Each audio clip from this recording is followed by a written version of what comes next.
On vit dans une société où prendre des risques, ça fait peur. Et ça, c'est assez frustrant parce que essayons et puis ça va marcher. Au pire, ça marche.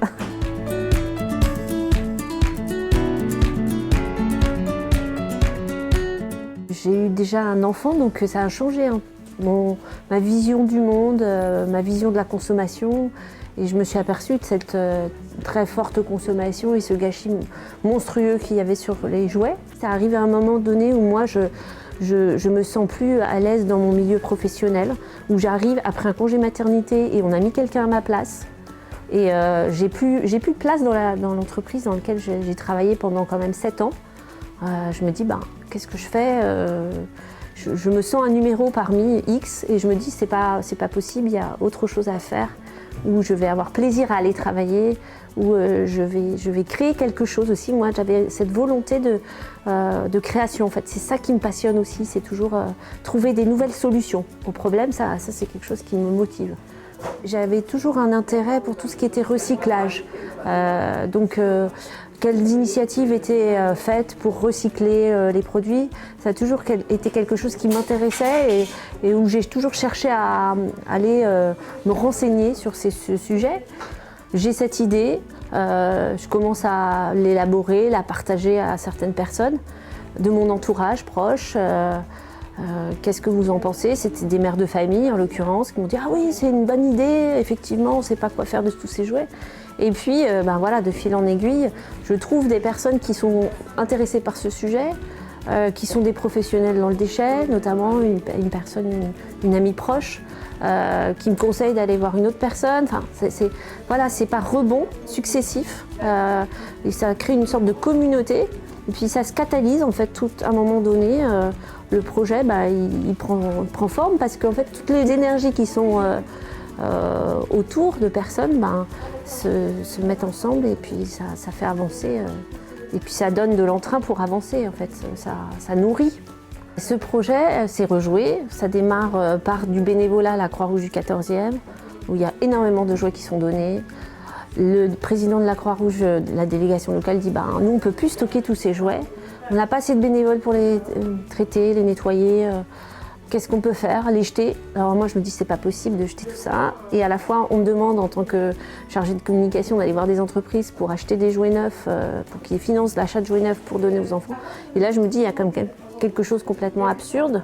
Donc il faut trouver, il y a certainement d'autres systèmes qui existent et je vais chercher en France des associations qui travaillent déjà sur les jouets. Et j'en trouve 2, une à l'Est, à Strasbourg, que je retourne voir demain d'ailleurs, et une au nord de Lyon, et je passe du temps avec ces associations pour voir comment elles travaillent, avec quel type de personnes elles travaillent, les personnes en insertion, et comment elles ont construit leur activité. Et je me dis, il n'y a rien sur l'Île-de-France, pourquoi pas monter un projet de ce genre en Île-de-France.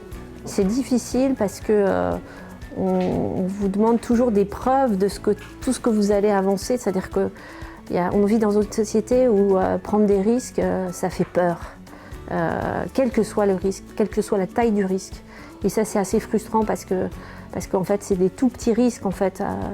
Mais juste se dire, allez, on essayons et puis ça va marcher. Au pire, ça marche.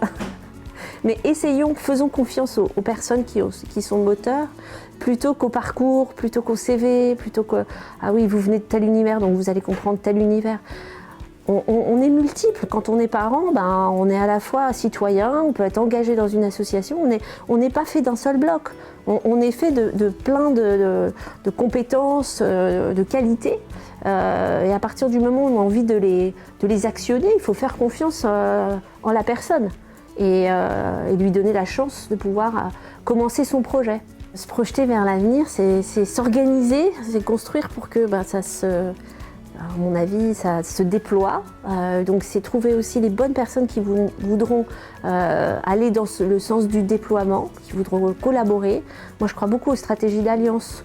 Donc ma réflexion est actuellement de me dire avec qui on pourrait s'allier pour démultiplier l'impact social, démultiplier l'impact environnemental, parce que seul on ne pourra pas le faire.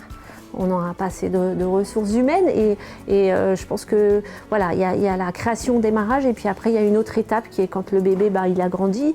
À un moment de son adolescence, il se passe encore quelque chose et là il faut qu'au moment de l'adolescence, il y a peut-être d'autres forces qui arrivent Et puis voilà, pour grandir et devenir adulte, j'espère. Je pense qu'à un moment, il faut un nouveau souffle. Il faut donner une nouvelle impulsion. Et que quand on l'a créé, forcément, on a certains paramètres dans la tête, on veut le voir grandir d'une telle façon. Ce qui est bien, il faut aller jusqu'au bout de cette aventure. Mais si, à un moment donné, je pense que c'est bon pour le projet, et puis c'est bon pour moi aussi, qui l'ai lancé. Je me dis, ben voilà, j'ai confiance en l'avenir pour qu'il se développe et qu'il se déploie. Et puis moi, je peux aussi aller vers d'autres constructions ou d'autres projets. Moi, je ferai partie ou pas de l'aventure, c'est pas grave. Si j'en fais plus partie, je serai contente qu'il devienne adulte et de le voir se développer sans moi, peut-être. Ce qui me donne espoir, c'est de voir qu'il y a des citoyens qui se mobilisent, qui créent des activités locales, qui réfléchissent à des partenariats locaux, qui travaillent en collaboration et qui ont énormément d'énergie et qui mettent énormément d'énergie à fédérer les citoyens, les consommateurs autour de projets. Et ça, je me dis, c'est par ce biais-là que les solutions vont venir. C'est toutes ces personnes qui se mettent au service de l'intérêt général, qui créent de nouveaux systèmes, qui sont engagés. C'est eux qui donnent de l'espoir. Ouais.